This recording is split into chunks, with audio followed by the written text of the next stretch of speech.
Sekarang ini dua lembaga ya, lembaga Persahabatan Ormas Islam yang terdiri dari 14 ormas, kita tahu semua lah. Dan yang kedua, lembaga Persahabatan Ormas Keagamaan, berapa? 20.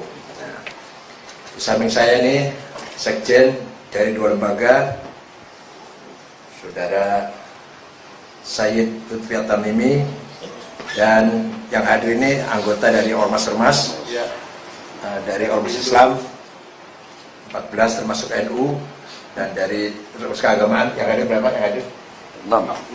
PGI, KWI, Walubi, Permabudi, PGI, KWI, Walubi, Permabudi, PHDI, Matakin, satu lagi PHDI. Siaran pers, dukungan Lembaga Persahabatan Ormas Islam atau RPOI dan Lembaga Persahabatan Ormas Keagamaan LPOK.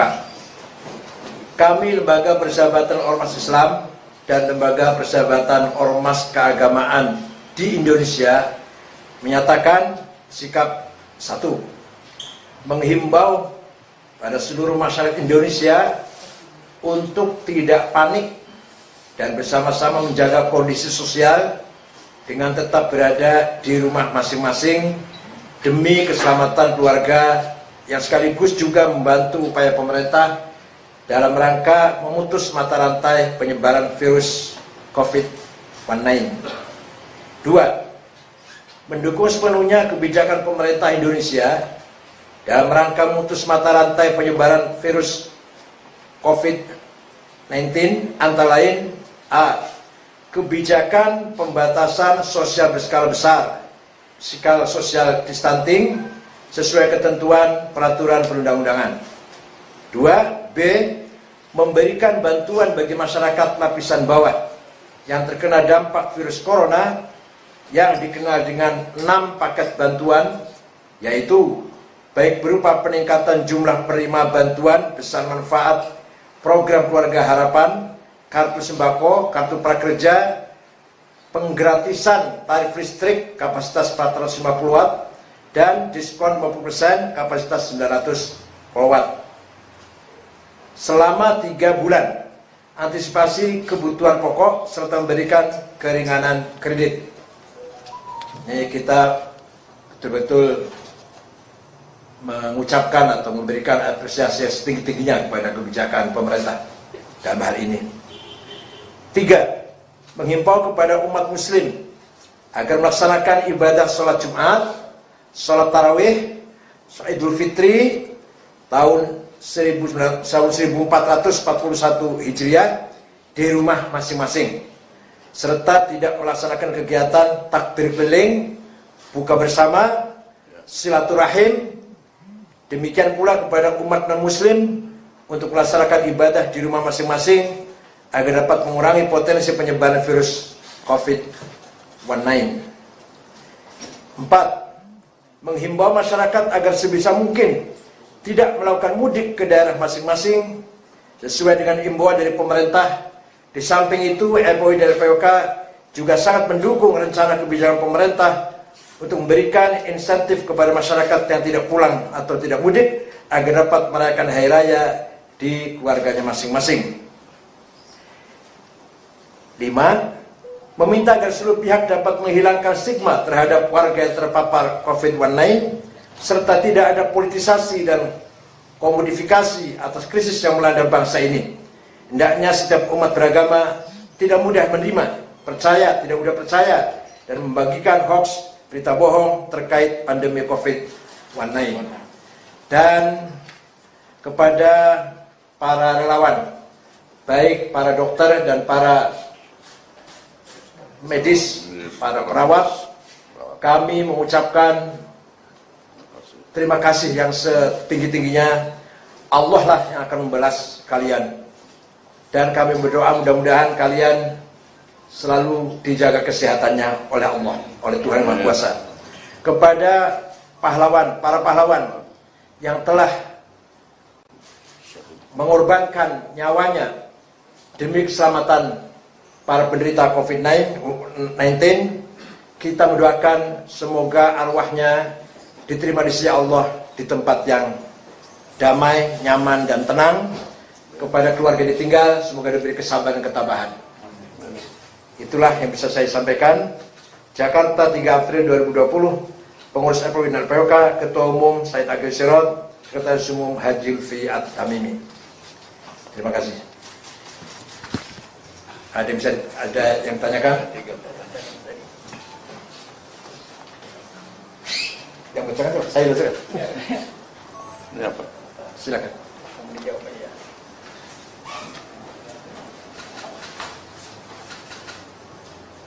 Baik, tadi sudah ada pertanyaan dari teman-teman wartawan melalui pesan singkat. Pertama ada dari Tempo. Pertanyaannya, masih banyak ustadz atau kiai kampung yang menyerukan buat sholat Jumat dan mengadakan pengajian dengan dalih nggak usah takut corona, lebih takut sama Allah. Bagaimana?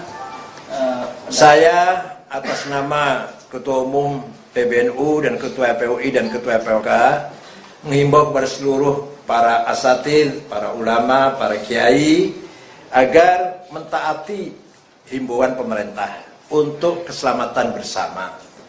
Kita jaga kesehatan kita, keselamatan kita masing-masing dengan ikhtiar, berusaha sesuai dengan aturan yang ada. Itu adalah perintah Allah.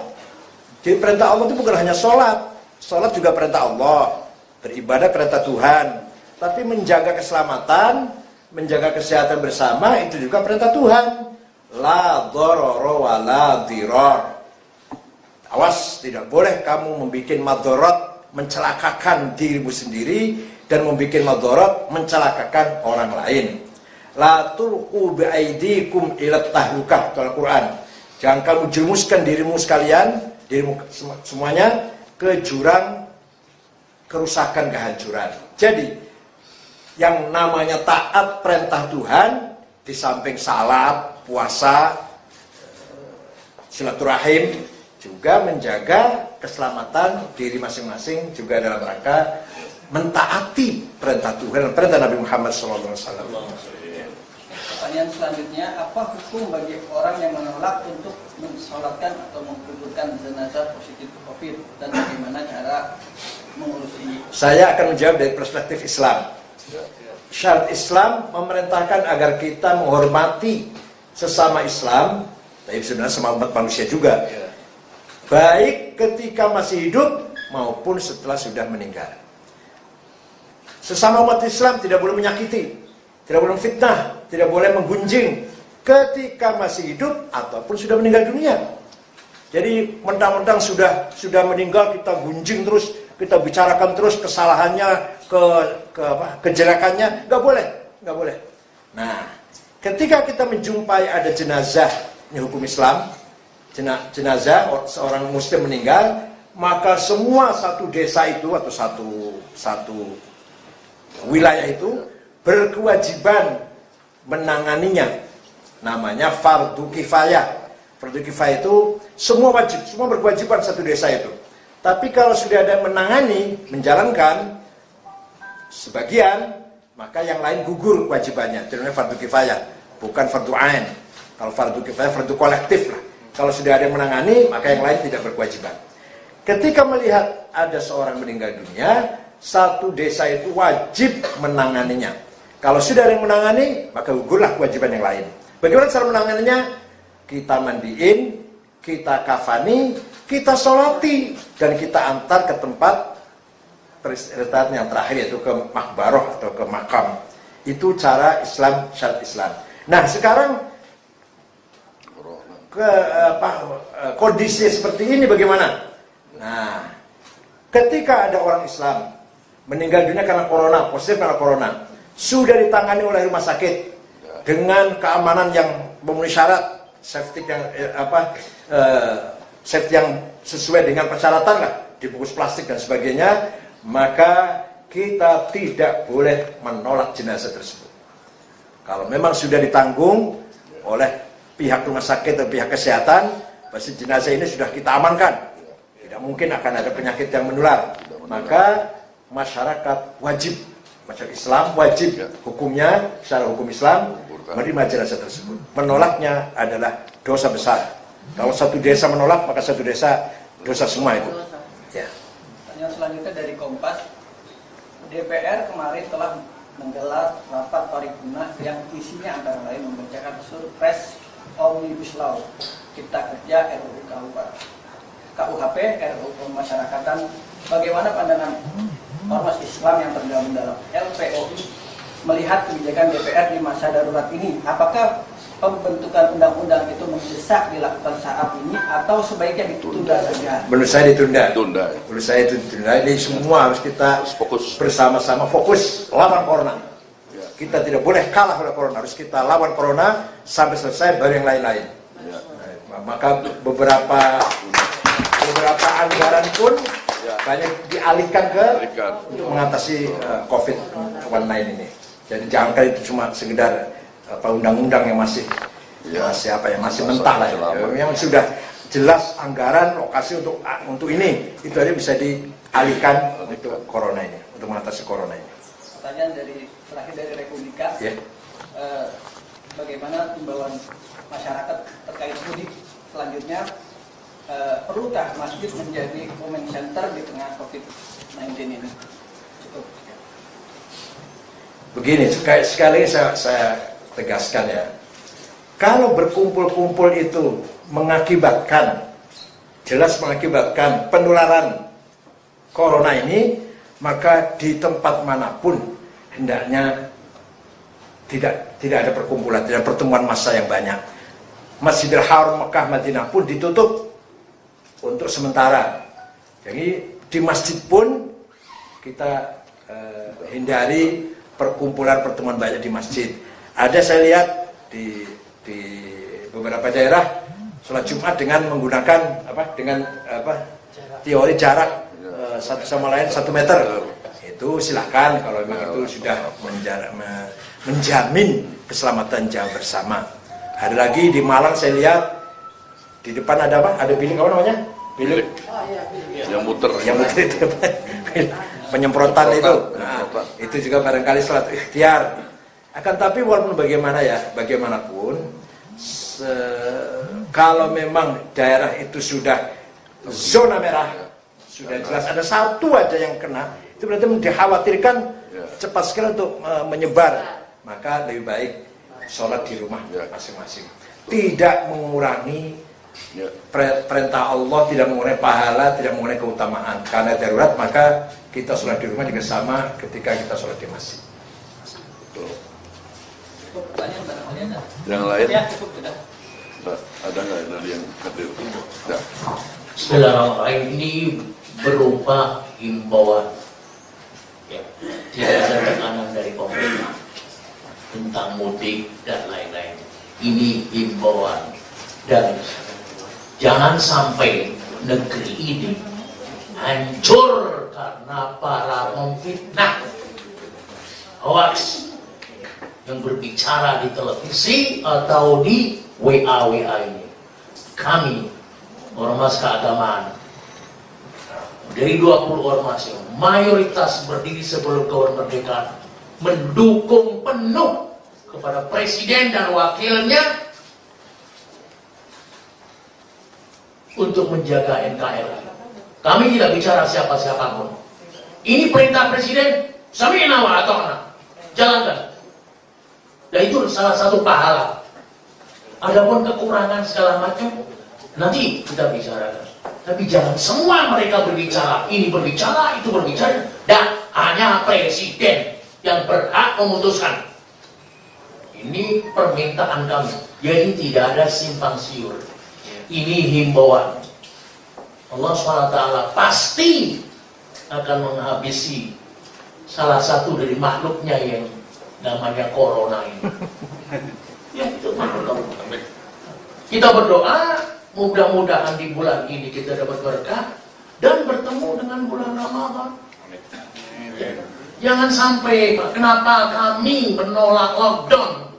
20% dari penduduk negara di dunia yang menerima lockdown. Akhirnya apa? I wish seandainya saya tolak lockdown. California dan terakhir di India rusuh semuanya. Alhamdulillah LPUI sama LPUK sudah meminta kepada pemerintah jangan ada lockdown. Apalagi dalam bulan puasa, kami kan nggak makan dari pagi buat kaum muslimin. Dari Hindu ada nyepi, ada segala macam. Itu biasa, senang aja. Dan jangan banding-banding Indonesia. Gimana Wuhan? Bagaimana Amerika segala macam? We are different. Kami berbeda dengan mereka, Bapak. Kami lebih kuat daripada mereka. Itu permintaan ormas keagamaan. Di bawah pimpinan Pak Yai Said Agil Siraj dan semua ketua-ketua ormas ini tersebut, kami bersatu, Bapak. Anda boleh tidur ya parpol, kami sudah kerja sejak mau banjir dan tidak berhenti kantor ini terus-terusan. Mohon maaf Pak Kapolri, Pak Panglima, Pak Presiden segala macam, kami kumpulkan ini semuanya. Kami kumpulkan dan Pak Yai Said berbicara hanya untuk negara kesatuan Republik Indonesia. Jazakumullah khair. Terima kasih Pak Yai Said dan pada seluruh pimpinan-pimpinan ormas. Terima kasih. Assalamualaikum warahmatullahi wabarakatuh.